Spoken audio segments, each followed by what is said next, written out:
क्या है, 1492 ईस्वी में क्रिस्टोफर कोलंबस द्वारा अमेरिका का खोज किया गया। रास्ता भटक गया था, आना कहाँ चाहता था, भारत, लेकिन चल गया कहाँ, और वहाँ के लोगों को ही क्या कहने लगे, रेड इंडिया।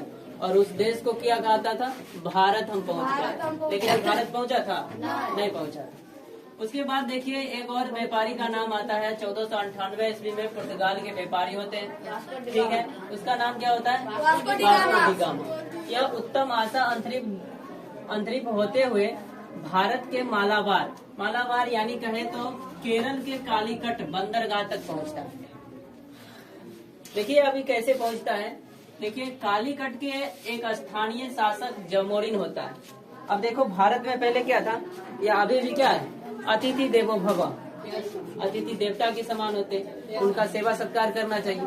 इसी प्रकार जो है, जब वास्को डी गामा भारत पहुंचा तो वहाँ का कोई क्षेत्र होगा तो वहाँ का स्थानीय शासक होगा, तो वहाँ का भी स्थानीय शासक था जमोरिन। क्या नाम था, जमोरिन। जब वहाँ जाता है तो जमोरिन उनका क्या करता है, स्वागत करता है। तो इससे पहले जानना होगा कि वास्को डी गामा को भारत ले कौन गया, इसमें किसका सहयोग है, एक व्यापारी था जो होता है वास्को डी गामा।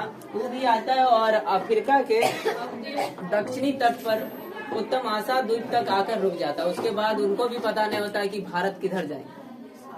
वहीं पे एक व्यक्ति से उनका मुलाकात होता है, जिनका जो एक नाविक होते हैं, जिनका नाम होता है अब्दुल मजीद, ठीक है। उनके सहयोग से भारत के कालीकट बंदरगाह तक पहुंचते हैं और उनके बाद जो है उनका स्वागत किया जाता है, ठीक है।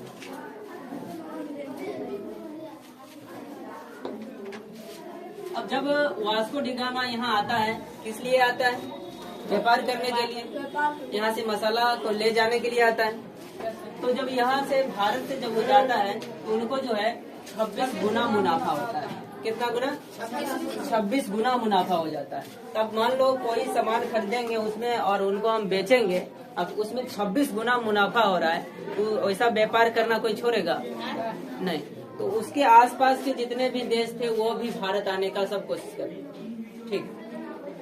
अब जैसे तू ही मान लो कि किसी क्षेत्र से व्यापार कर रहा है, वहाँ से बहुत मुनाफा हो रहा है, तब तो और दियात चाहेगा ना कि हम भी वहाँ पे जाए, वहाँ से सामान लेके आए और हम भी बेचे और हमको भी उतना क्या होगा, मुनाफा हो। तो उसी प्रकार जो है यूरोप के जितने भी देश थे वहाँ के शासक अपने अपने क्षेत्र से व्यापारियों को भारत भेजने के लिए प्रेरित कर। 1492 ईस्वी में कोलंबस जब अमेरिका गया तो उन्होंने अमेरिका को भारत समझा। क्या समझा, भारत। हाँ, मतलब कि उनको पता नहीं था, भारत कभी आया नहीं था, मतलब कि पता नहीं था उनको कि भारत कैसा होता है, वहाँ के लोग कैसे होते हैं। तो वह अमेरिका पहुंचा और वहाँ के लोगों को क्या कहा, रेड इंडिया। हाँ, यह भारत है और यहाँ के लोग को क्या कहा, रेड इंडिया, ठीक है। उसके बाद जो है अमेरिका का नाम अमेरिगो वेस्पुची के नाम पर पड़ता है, ठीक है। कोलंबस के बाद जो है एक और व्यक्ति का नाम आता है अमेरिगो वेस्पुची। ये सोचता है कि इतना जल्दी कोलंबस भारत कैसे पहुंचा, अभी तक तो कोई नहीं पहुंचा, कोलंबस कैसे पहुंच गया, ये सोचता है और कहता है कि हम जाकर देखते हैं कहाँ पहुंचा है कोलंबस। उसके बाद ये जाता है तो ये कहता है कि भारत नहीं है, दूसरी दुनिया है, ठीक है। इसी तरह हो जाती है दूसरी दुनिया की खोज।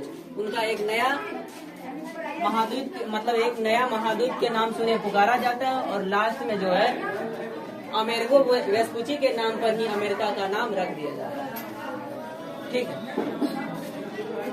अब देखो, अब धीरे धीरे मतलब कि दुनिया का खोज होने लगा। 16वीं शताब्दी तक जो था यूरोप के अधिकतर देशों का, मतलब यूरोप वासी जो थे दुनिया के सभी देशों से परिचित हो गए, मतलब कि जान गए थे कितने कौन कौन से देश हैं, वहाँ से व्यापार करने में क्या फायदा होंगे।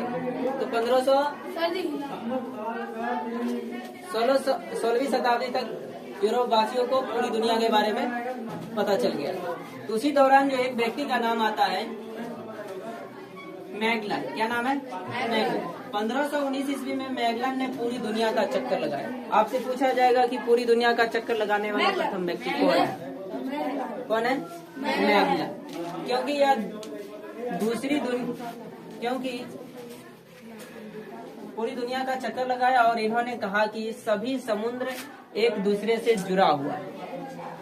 अब पूरा दुनिया का जब चक्कर लगाएगा तो उस दौरान बताएगा ना कि मतलब कि समुद्र एक दूसरे से जुड़ा है या हटा हटा है। तो जब यह पूरी दुनिया का चक्कर लगाया तो इन्होंने बताया कि समुद्र क्या है, सभी समुद्र एक दूसरे से जुड़ा हुआ है। उसके बाद कैप्टन कुक ने ऑस्ट्रेलिया तथा न्यूजीलैंड द्वीपों का पता लगाया। पूछा जाएगा कि ऑस्ट्रेलिया तथा न्यूजीलैंड का पता किसने लगाया, तो कौन लगाया? कैप्टन कुक ने।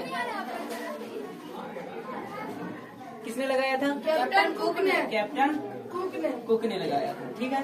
उसी प्रकार पूछा जाएगा न्यूफाउंडलैंड का पता किसने लगाया था, तो कौन लगाया था? सर जॉन और सेवाकिन ने लगाया था। किसने लगाया था? सेवाकिन कैवोर्ड। उसका पूरा नाम क्या है? सेवाकिन कैवोर्ड। भौगोलिक खोजों को प्रोत्साहन देने में विभिन्न यूरोपीय देशों के शासकों ने महत्वपूर्ण भूमिका निभाई।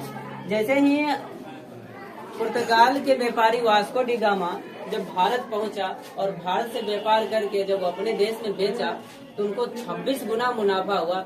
इसको देखकर उनके आसपास के जितने भी देश के शासक थे वो भी चाहते थे कि भारत के साथ व्यापार करें और ज्यादा से ज्यादा मुनाफा कमाएं।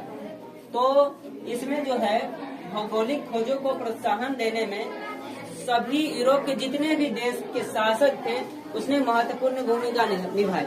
जिसमें से दो देश का नाम आएगा। देखिए पुर्तगाल है और क्या है? अमेरिका। स्पेन है। पुर्तगाल के राजकुमार हेनरी द नेविगेटर जो थे इसने भी महत्वपूर्ण भूमिका निभाई। और स्पेन की एक महारानी जो थी इसाबेल, इसने भी मतलब कि प्रोत्साहन दिया। हम रुपया पैसा दे रहे हैं, आप मतलब कि जो खर्चा लगेगा जाने आने में वो हम खर्चा देंगे, आप बस व्यापार करने के लिए जाइए। दूसरी दुनिया का खोज किए, उस देश से हमें क्या लाभ होने वाला है, अगर कोई अच्छा लाभ मिलता है उससे व्यापार कीजिए। इसके लिए खर्च कौन देगा? महारानी देगा। वहाँ के जो